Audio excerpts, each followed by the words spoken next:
Ankit Sinha is the Vice President of Searce, a modern technology consulting firm that empowers clients to futurify their businesses, leveraging cloud, AI, and analytics. In his current role, Ankit spearheads the consulting teams at Searce, mostly working with clients across the digital native spectrum.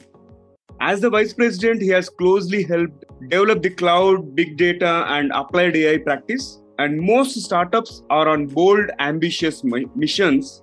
And Sears, with its 1,200 strong workforce, brings rich experience from the battle scars gained in the last 16 years. Quite interesting. And we'll get to that part as we dive deep into the conversation.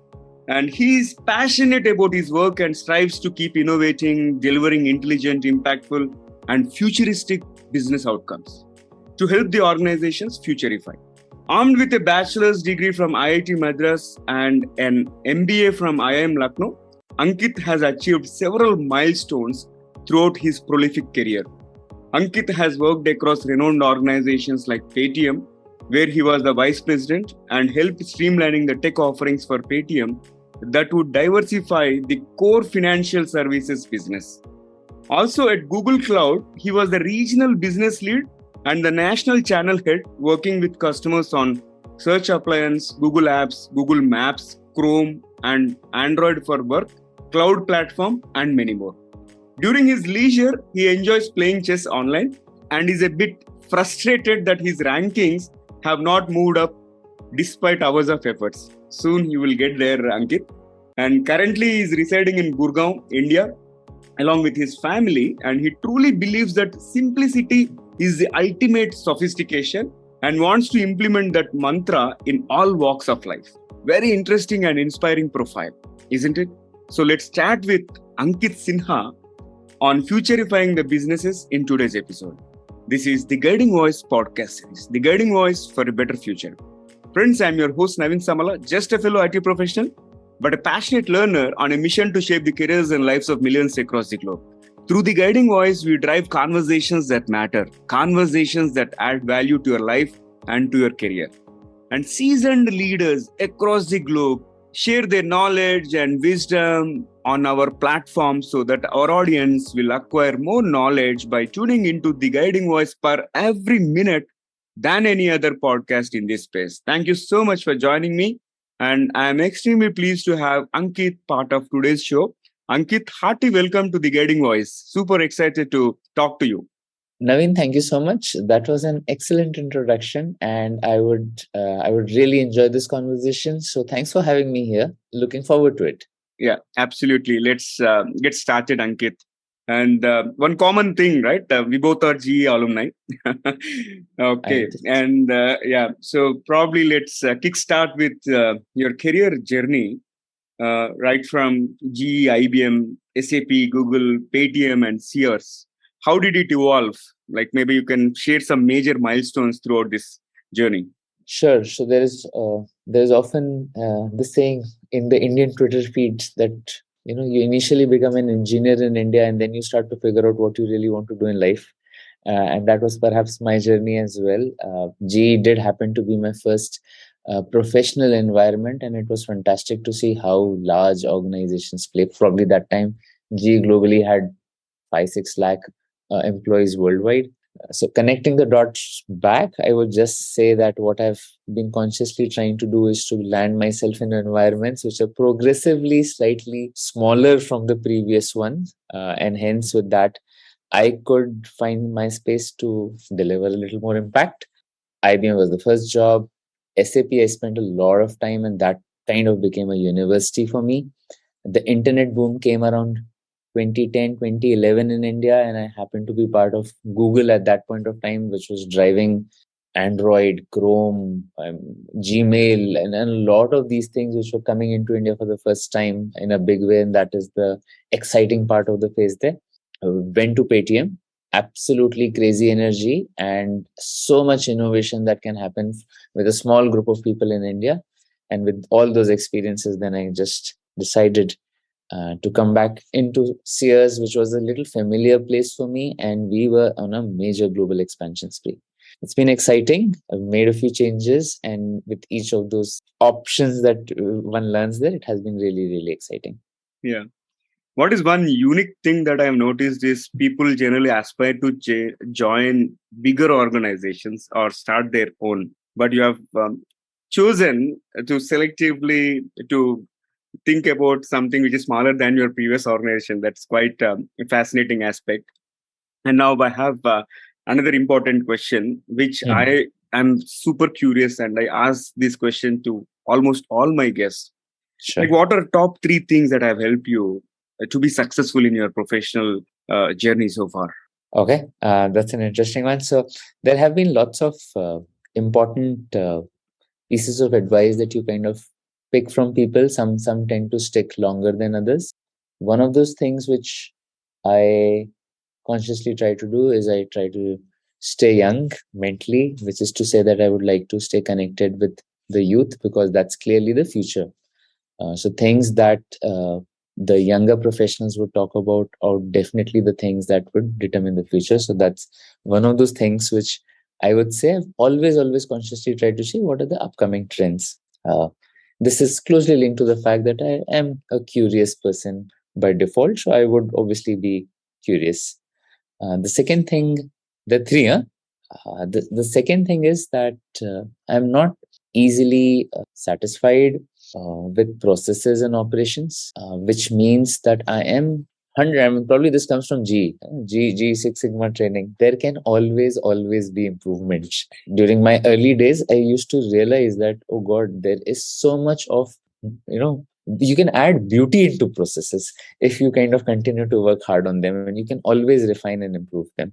And I think that's basically been one reason where I can keep challenging myself and I can do that. The third thing, I think I'm friendly enough with people. I would definitely want to ensure that I am always working with people and I'm collecting their ideas, I'm sharing my ideas with them. And that's definitely helped me because from a very early days, I've known that people are good, people are geniuses. You just need to tap and identify their strengths. Yeah, excellent. So again, one thing that stuck with me is beautifying the processes, right? So what G has taught, it has turned. I have turned Six Sigma into my lifelong profession now. Like I'm, I'm a practitioner of Lean Six Sigma. I got my Master Black Belt certification, and I'm applying whatever I learned there across different organizations and all. And I'm glad you mentioned about that. Oh, And it's I completely agree. I mean, these are some frameworks, and once you kind of live that in life, typically whenever you're stuck in any difficult situation, yeah, you just apply the framework and get out of it. It's exactly. fascinating. Yeah. Yeah. So one thing, tying back to the curiosity aspect, right? You brand yourself as lifelong intern, right? Again, that caught my attention. The moment I got your profile, I was just curious to see, okay, what kind of one-liner that you put as a headline on your LinkedIn, but it says lifelong intern. So can you talk about what this lifelong internship is all about?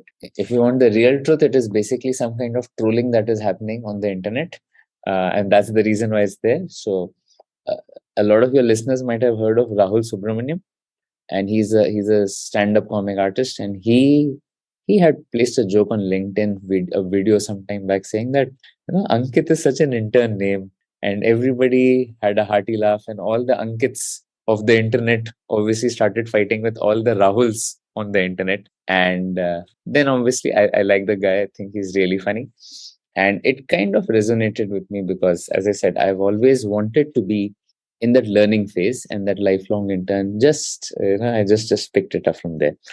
No real profound reason, but yes, it resonates with me. Yeah. I would not want people to keep getting attached to titles. There is a tendency on LinkedIn to essentially have a projection that your career is more glorious than what it actually is. It's like what Instagram is to our real lives, LinkedIn is becoming to our professional lives. So I thought this will be one small step to ensure that LinkedIn stays sane. Profound thought. And now let's get into the core of today's topic, right?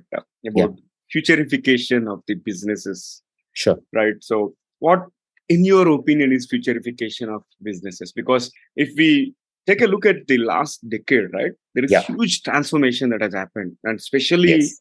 this COVID, it has accelerated digital transformation, and people who were running these offline stores, they suddenly became online. And if you look at the UPI payments in India, right, it is something record breaking. Nowhere in the world we will see that kind of volume. Of course, put aside the population, but still the average, if you count per person, right, the number of transactions, a typical person like me does at least 5 to 10 transactions per day, which Mm. counts to about 150 to 300 transactions. Likewise, we have seen a lot of stuff happening in the last decade, and especially last 2.5 years. So I'm really curious about what future is going to look like in terms of how do you futurify the businesses. Sure.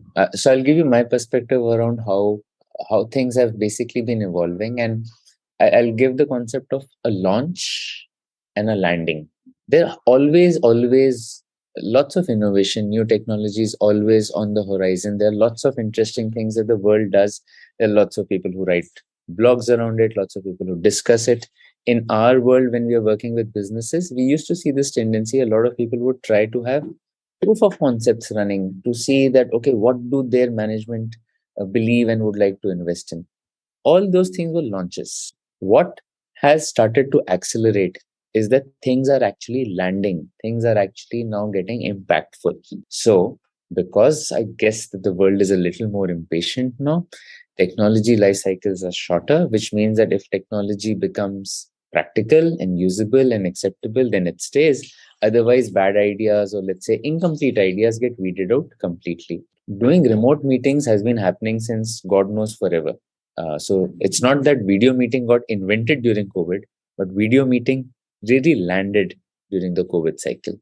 The digitization of online, offline to online in the retail sector that you're talking about, it started to land during the COVID time. And I think now everybody understands that the matter is not just that you keep inventing new stuff, but the thing is you kind of land that stuff to make things really count. From CS's perspective, this is what we have always been focusing on, that we would want to ensure that the solutions that we discuss with you, they kind of have an impact with you. Now, whether that is ensuring that your people are far more connected and far more collaborative and far more productive. So what are the tools that will kind of make a cohesive team? That is something that, let's say, we started focusing on several years back.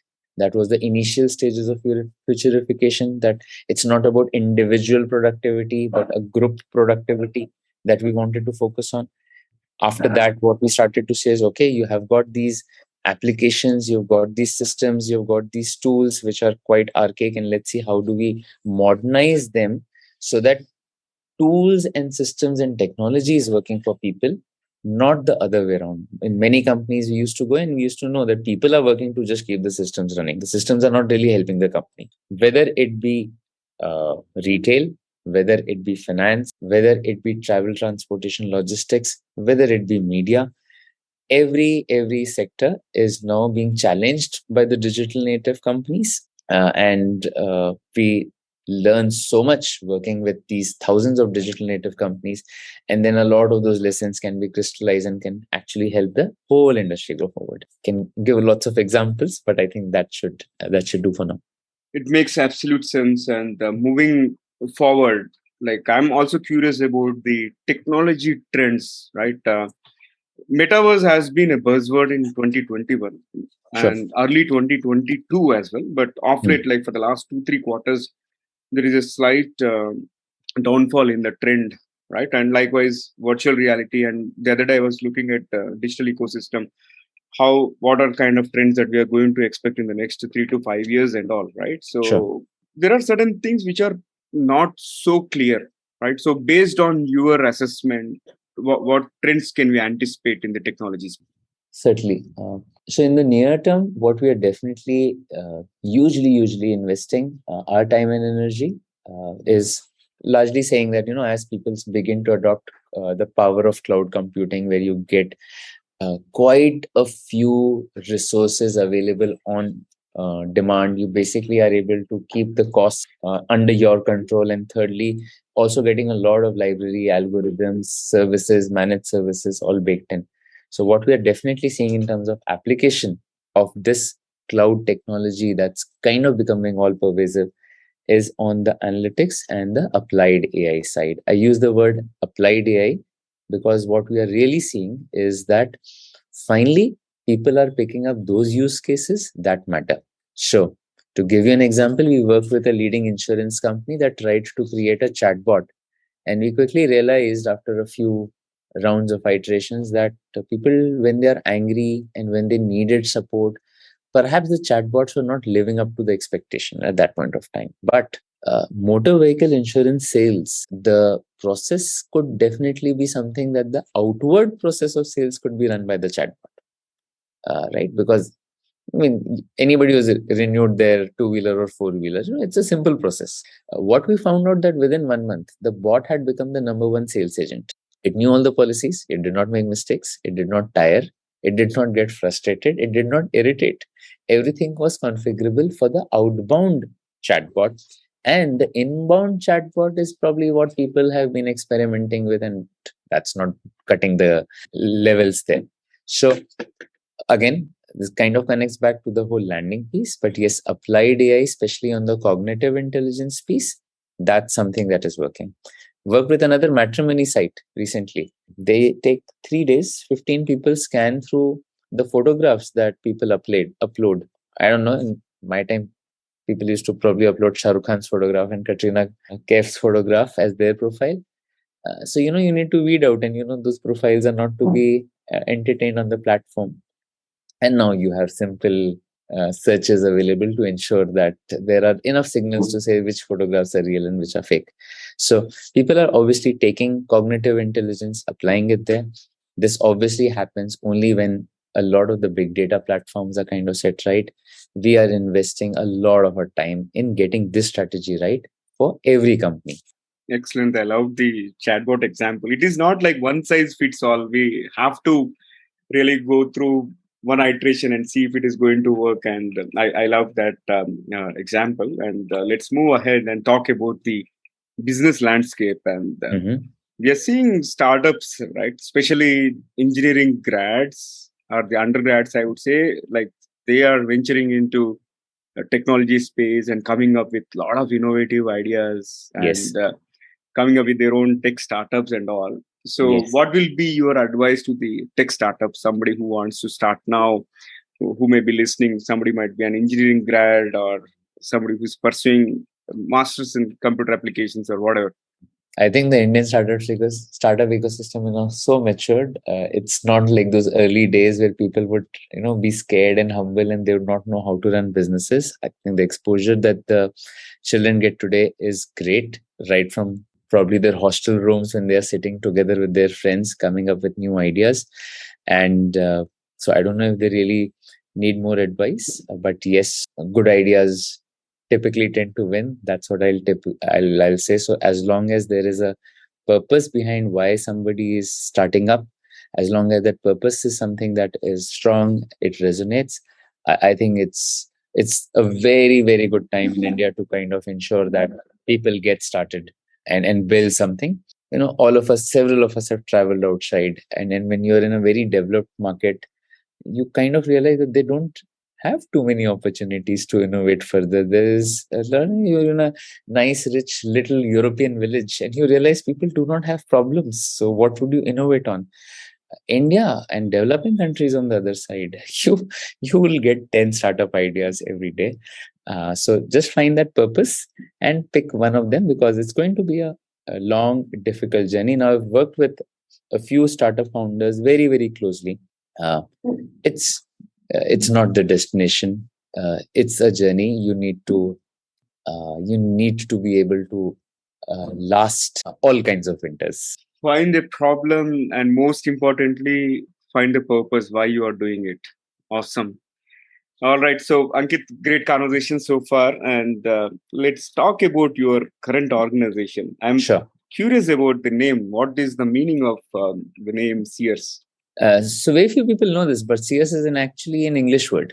And Searce means to refine, to filter things out, to distill. And that's what you do when you have flour wheat and you have to use that sieve to sears things out. I think that's what we are doing. We're trying to simplify and we want to cut down the noise that businesses typically face. We would like to ensure that the people have the right insights available to them at their fingertips at the right point of time. A lot of decision making today is still based on experiences, it's still based on tribal knowledge. We partnered with the likes of Google Cloud, let's say, for the longest of times, who itself was on a mission to make the world's information accessible universally and easily. And now what we're trying to do is to take it to businesses as well. For me at Sears, what I typically am keen to do as a niche tech consulting company is not to just stay at the consulting level to give them long-term roadmaps, but also pick up simple enough projects that will see returns within 6 weeks, perhaps, because that's where you get confidence that things can be done in a better way. You see a lot of organizations that are great at running operations, but every time there is a change management and a program management that requires them to do anything to take innovation, I think that's where we add our little strength there. I mean, and we've discussed a few examples on the chatbot side. D2C companies, lots of people here would have now started buying stuff, whether it's electronics or whether it's soaps and shampoos. There are lots of D2C brands coming in India. We happen to now be at a cusp where, let's say, dynamic pricing and personalized pricing is here to stay, right? And everybody perceives a different value from a product or service that they buy, and hence their paying appetite is also different. As Indians, we are now perhaps used to that while buying tickets, but as it gets into soaps and shampoos as well, so we would definitely we've been working with a lot of companies that are defining dynamic pricing probably for a lot of other more commoditized items. And it works because it's something that kind of greases the economy much better. There are lots of examples, and CS is doing these projects together with its companies, customers that we like to call partners. And yeah, that's about it. Awesome. Distill or refine. Great. And my next question is around your culture code of your company, right? It says happier. Can you expand what happier is and how happy employees of CS are? I would hope that the employees of CS are always in a happier zone. Again, this kind of goes back to that old philosophy where the corporate culture was supposed to always be serious, very political, very competitive. And it was almost like you had to leave your personality at home and you had to become something else as soon as you started working with your colleagues. And this is how the boardrooms used to get defined. This is how the cubicles used to be defined, because work was intended to be serious. We got a VP transformation, Bala, and he's one of those more thoughtful people. And my CEO founder is also very, very clear that what we would want to do is to establish a happier code. We've also expanded happier to represent the 7 values that we typically check for. And that includes being humble to start with, adaptable, passionate, positive, innovative, experimental, responsible. But how do you have these values and all come to life? And we discuss this in the core team. It's typically based on how you hire people, which are the kind of people that you promote, grow, and which are the people also that you have to finally let go. And it's not based on their performances, it's on this happier code. So how do you hire? Who do you promote? How do you, allow them to grow? And which are the people that people say culture fit nahi hai, right? This is what we are. This is the principle that we have put in place. And it's worked for us. Frankly, we are in the technology space. Everything that I'm discussing with you today on technology space will be completely outdated in 5 years' time, for sure. None of my skills, everything that I learned at IBM on my, hardware side and the software side, I don't even think those words exist today. But what stays are the values. And that's what allows the company to become a 100-year organization and more. And I think that's why it's important. I completely resonate with you. The kind of values that company adapts, they play a critical role. And as long as you instill that values in an employee will become so loyal to the organization, and and work along with the organization. And yeah, great insights. And now let's talk about another interesting part of the conversation, which is about find my store solution, right? So what it is all about, Ankit. Sure. So what we have been doing is trying to take the best practices from a lot of the projects that we execute, which are services and solutions engagements, and we pull it into a productized offering because then we know it can scale faster. Find My Store in specific is one of those bringing offline to online initiatives for us. I think you alluded to it in the beginning that a lot of retail stores went online. And now what we are trying to do is to ensure that all organizations, especially that have a retail footprint, whether it be a salon, whether it be a hospital or a pharmacy chain, whether it be a restaurant chain, people can people can locate their stores in a very simple, very self-service kind of a manner on the online presence that they have, whether it be their app, whether it be web PWAs, whether it be website. The purpose is very simple.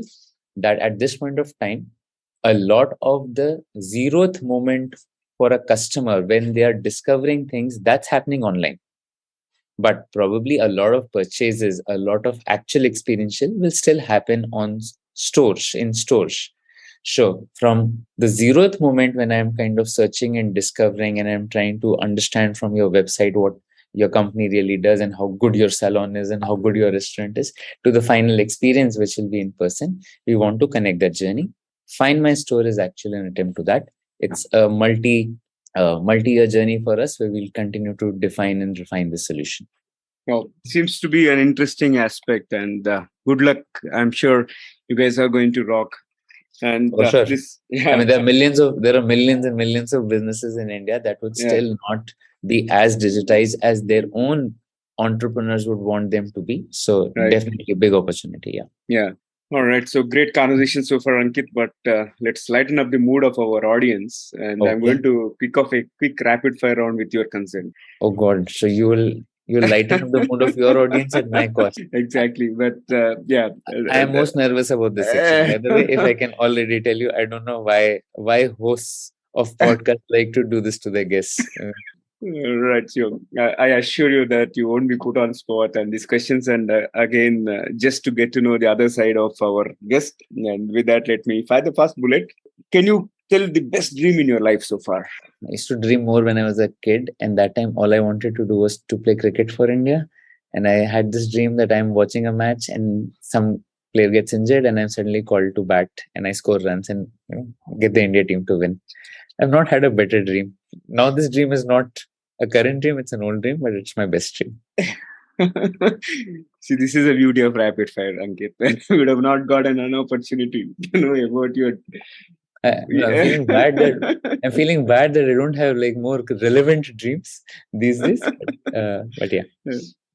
Great. Moving ahead. And what is one best piece of advice that you have received so far? It's actually so this one is easy. Came from my colleague, and he said that the right thing to do is to take the right decision. It's also okay to take the wrong decision. The worst thing to do is to not take a decision. So profound. And can you describe yourself in just one word? Explorer. Awesome. And what is one thing that you would like to correct in your past, if at all? I make mistakes every day. So, and this is a very long list. I would say that doing my MBA after engineering immediately was a mistake because I went to an MBA without knowing really what I was getting there. There have been, on the professional side, there have been lots of wrong calls that I've taken, and there are hundreds of mistakes. Yeah. So we should have a 30-minute conversation on mistakes of my life. Let's do that in the follow-up episode. Yeah. Great. Let me find the last one. What is one electronic gadget that you'd like to see or invent yourself? I think we are very close to that. I want an automatic email response system.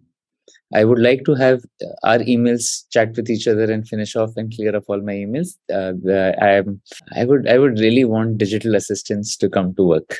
Wow, digital assistants! Yeah, they're going to save tons of time. Correct. They should be able to see what are the kind of things that I typically respond with. They have truckloads of data from my email system, and they should just be able to respond. If in a doubt, they can prompt me, but otherwise they can just keep clearing things. Interesting. All right, that was great rapid fire. And let me flip back to the mainstream. Before I let you go, one final question for today's conversation. Okay. What will be your single piece of advice to those aspiring to make big in their careers or lives? Okay, I've always used it, and that's a Leonardo da Vinci's quote, which is simplicity is the ultimate sophistication. And I think I could probably, because we started with it, we can also ensure that people kind of remember that we are living in a very complex world. There are lots of confusing signals. If you can only distill, refine, and ensure that your head is in a clean space, I guess it will help you find your purpose. And that simplicity will allow everybody else. So then you become a magnet. If you're simple, if you're direct, then that's when you become a magnet, and you'll attract other people's positive energy. So try to find that simplicity.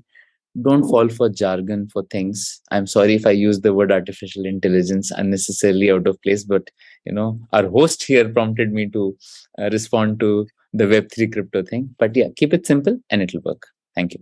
Such a powerful message, Ankit, and I thoroughly enjoyed every bit of it. It's a great value-added conversation, and thank you so much for being part of the show. Thank you so much for your time and all the insights shared, and really appreciate it. It was my pleasure. And to all your audience, thank you if you made it this far. Thank you so much.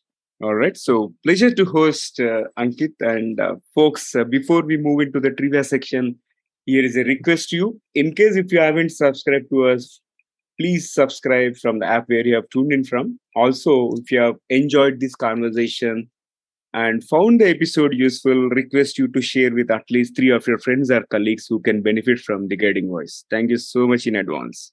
Now let's hop into the trivia segment of today's episode. So today we had a wonderful discussion about futurifying the businesses and how tech landscape is evolving and the startup opportunities in India. I'd like to talk a bit about venture capitalists, right? So there are so many venture capitalists that are available in the market who are supporting the startup ecosystems by investing. And let's talk a bit about venture capitalists in terms of what these VC firms consider before making an investment decision. One thing that they focus is on people entrepreneur. Like if at all the company has great talent with good degree of technical and business acumen, finance and accounting capability, and also if at all they have a few trained venture capitalists, then that might attract fellow VCs. And next aspect is about the business environment. Means in the host country where the business is getting operated, like what is the kind of business practices that are evolving and ease of doing business in the host country. And in addition to that, regulatory framework which is appropriate to the venture capitalists, like functional or legal framework of host country, and stock exchanges working on fair market practices. And in addition to that, exit route for small scale industry. Likewise, these are certain aspects which VCs keep in mind. And I'm sure this is going to give you some pointers in case if you are starting up or a budding entrepreneur. It's not only important for us to focus on building the solution and following the mission in order to fulfill the purpose, but also focus on what VCs really need and start preparing your pitch accordingly. Wish you all the best. And in case if you have any advice in terms of how to approach VCs, feel free to leave a comment on the social media platform from where you have found this episode, or if you are watching this on YouTube, leave a comment on the video. And folks, in case if you also have topic recommendations or speaker suggestions, please feel free to contact me through social media. Just search for Navin Samala or email me at theguidingvoiceforyou@gmail.com. Thank you so much in advance. I'm your host Navin Samala, just a fellow IT professional, but a passionate learner on a mission to shape the careers and lives of millions across the globe. Until next time, bye-bye. Signing off for today. See you all in the next one.